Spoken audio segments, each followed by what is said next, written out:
This video is about the Gothic classic continuity. The Valley of Mines, Khorinis.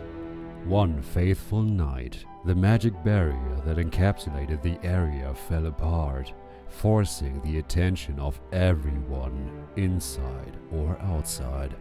King Roba II, sitting on his throne in Myrtana, quickly got word of the news. The barrier is gone. The ore production is gone. The prisoners are gone. Looking at a single lump of ore, fascinated by its glowing veins, the king assesses his new situation. The Royal Navy is destroyed. Only the Esmeralda, a pitiful merchant's ship, remains from what was once his fleet. For the past years, too many soldiers lost their lives, too many battles ended in failure, and there are not enough weapons to sustain the war effort. The citizen riot against Robar. His decision to reward any crime, even on the mere suspicion of committing one, with a permanent residence inside the barrier, really didn't make him any friends. The farmers rebel, refusing to pay their exceedingly high tributes, and the king's army is too small to do anything about it. The orcs are approaching, their war drums already echoing in the distance. Their siege ring is almost complete. But there's time for one more maneuver, and this move needs to count. Vanguard, once the proud capital of Myrtana, is now nothing more than a skeleton of its former self.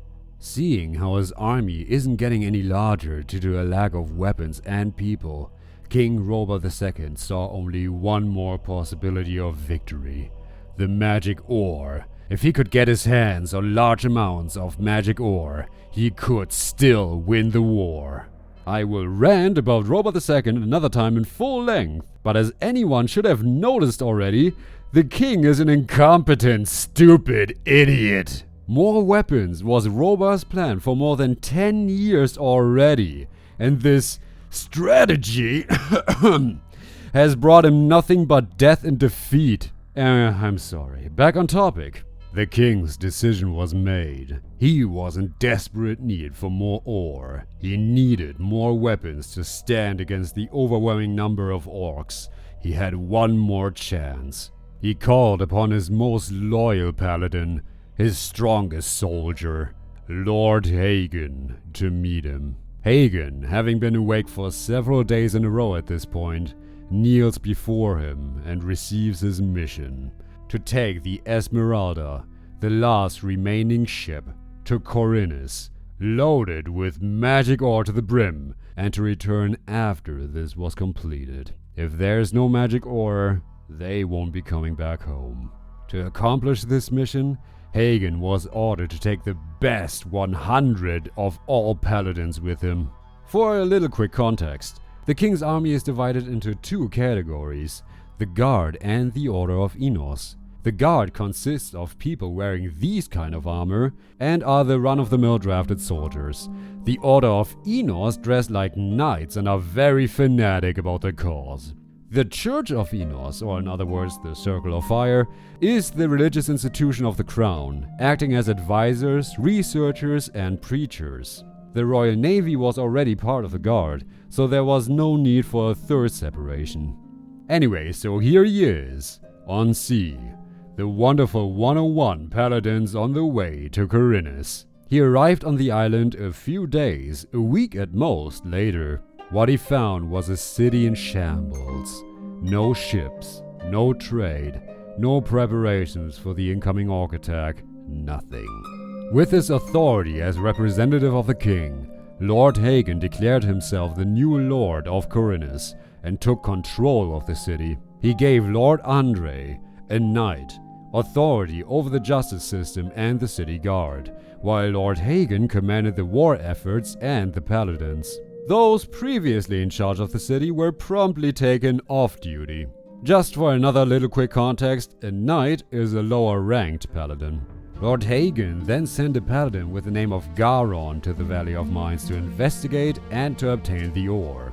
To accomplish this, Garon was authorized to command 61 paladins, alongside additional men-at-arms, any captured convicts, and some of the city guards. Hagen himself remained in the city, being buried in paperwork, work that he personally despised as a soldier. This was due to the riots of the farmers, who hired the former prisoners of the barrier to protect them from any royal guards, as they don't have the resources to feed the demands of the paladins who just recently arrived. To add even more salt to the wound, the leader of those prisoners is Lee, a former general, war hero, and friend to Lord Hagen.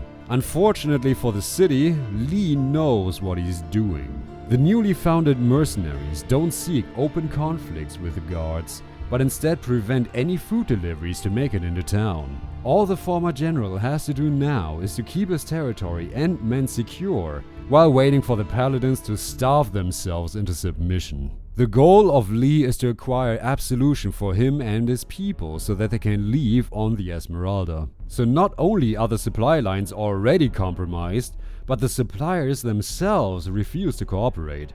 A civil war is imminent. To prevent any future trouble within the city, Lord Hagen had the citizen disarmed of any meaningful weaponry, only re-allowing access to them if they joined the military. This act made the population even unhappier. Lord Andre, the new commander of the militia, soothed the population by offering combat training for free, advising citizens to equip themselves appropriately to the situation and, most importantly, he gave them free lodging and beer for everyone. Already, Andre proved himself a capable leader who understood how to deal with his people. However, from here on out, we enter major spoiler territory as this is cutting into the main story of Gothic 2. You have 5 seconds to quit the video if you still intend to play the Gothic series. Yep, all those that finished playing Gothic 2 realized immediately at the beginning of this video just how screwed Lord Hagen really is. Let's just ignore the fact that Lord Hagen is a soldier serving under an idiot king, or that this is likely the first time he took control of an entire city, as he clearly underestimated the amount of paperwork that was involved. By the time Chapter 3 in Gothic 2 begins, only 31 of 62 paladins remain alive in the Valley of Mines. Garon walked right into a steaming hot pot of monsters, orcs, and dragons. Additionally, he split his troops way too early, leaving them and himself without reliable support. He and his forces retreated to the remnants of the old camp, where the orcs surrounded them with a massive siege ring. Maybe they should have scouted ahead, because then they would have realized that the orcs invaded the valley shortly after the fall of the barrier, first taking over the abandoned swamp and fortifying their way in step by step. The orcs already had control of the valley before the paladins arrived. Within 2 to 3 weeks, Garon has lost roughly 33% of the total paladin army that was sent to Khorinis. Not only that, but by waiting too long in the old camp castle, he blocked his own escape by allowing the orcs to close the siege ring. Thus, escape was also no longer possible without further risking massive casualties. Now Lord Hagen, he doesn't know any of this. All he knows is that he sent 62 of his best men into the valley, and since then, he hasn't even received a letter. Not a single sign of news. Now I know obviously people are going to say, since they have said this since the game was released, well, why didn't Hagen just send more men? Look, the orcs were already scouting the area around the city of Khorinis, looking for suitable locations to set up war camps. Lord Hagen knew this. He was fighting a race against time, and if he left the city unprotected, it would certainly become the first target of the orcs. To add to the problems, he could not afford to lose a single man at this point. Including himself, he only has 39 men left. That is also the reason why he was so quick to agree to send you, the player character, alone into the Valley of Mines for reconnaissance. Because you are expendable. When you, the player, returns to Lord Hagen, he realizes just how horrible the situation truly is. The enemies are at his doorstep, the army of evil, which refers to an army from Belial's realm and not the orcs, is actually real, and when looking at the maps, the orcs have already won basically. Long story short, the string around his neck got tighter by the second.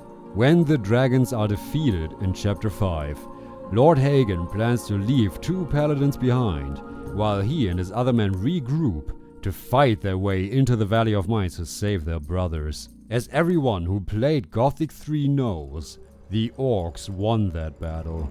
They swarmed all over Khorinis, conquered every part of the land, and the paladins were never heard from again. The very moment the player decided to steal their only way of escape, or even worse, you can make sure the orcs will win, it was certain that Lord Hagen and everyone else in Khorinis was doomed to be enslaved or to die.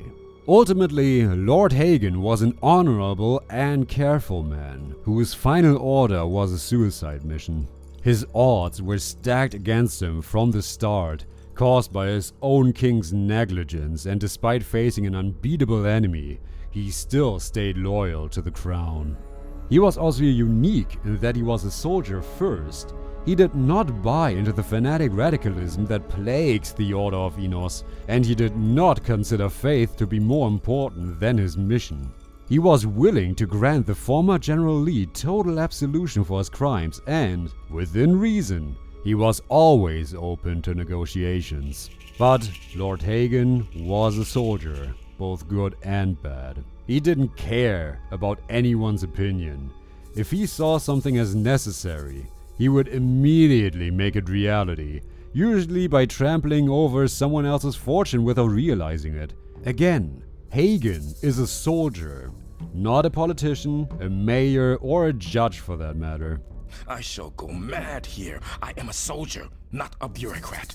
With all this paperwork that I must do, I barely remember what my sword feels like in my hand. Damn it! If Garand isn't capable of handling the situation, then I shall have to see to it myself.